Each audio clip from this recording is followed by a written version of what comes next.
দেখুন বেশ কিছু বীজ ভিজিয়ে রেখেছি। এখানে আছে ঢ্যাঁড়স, বরবটি আর ধনে।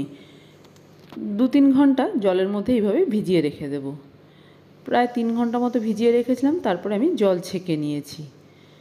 এবার এই বীজগুলো পুঁতে দেব। এখানে আমি দেখুন একটা গামলার মধ্যে নিয়েছি কোকোপিট। এখানে কিন্তু শুধু কোকোপিটই আছে, কিছু মেশানো নেই।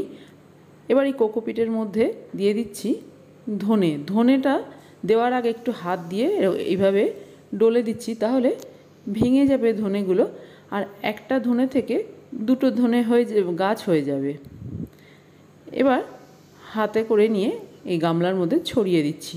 ধনে গাছ সবসময় এরকম একটু ছড়ানো পাত্রে বসাবেন, তাহলে গাছটা হতে সুবিধা হবে।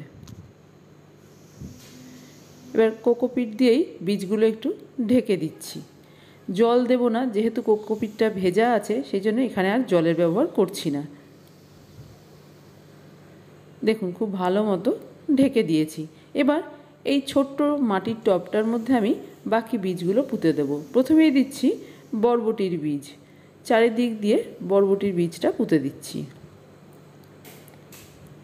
4টে বীজ চারদিকে পুঁতে দিচ্ছি। বীজ পুঁতে ওপর থেকে কোকোপিট দিয়ে দিচ্ছি, যেন বীজগুলো বাইরে থেকে দেখা না যায়। এবার নিয়েছি ঢ্যাঁড়সের বীজ। ঢ্যাঁড়সের বীজগুলো মাঝখানটা পুঁতে দিচ্ছি। ওই একই রকমভাবে বীজগুলো পুঁতে দেব, ওপর থেকে যেন দেখা না যায় সেইভাবেই। এই টবেও কিন্তু আমি জল দেব না, দেখেই বুঝতে পারছেন কোকোপিটটা ভেজাই আছে। এবার এই টব ঢেকে দিচ্ছি একটা পাতলা প্লাস্টিক দিয়ে। একটা রবার ব্যান্ড দিয়ে দিলাম, এইভাবে ঢাকা থাক। এবার এই গামলাটাও ঢেকে দেব। আমার মনে হয় এইভাবে ঢেকে দিলে তাড়াতাড়ি গাছগুলো বেরিয়ে যাবে। এবার ঢাকা থাক, গাছ বেরোলে তখন আপনাদেরকে দেখাবো।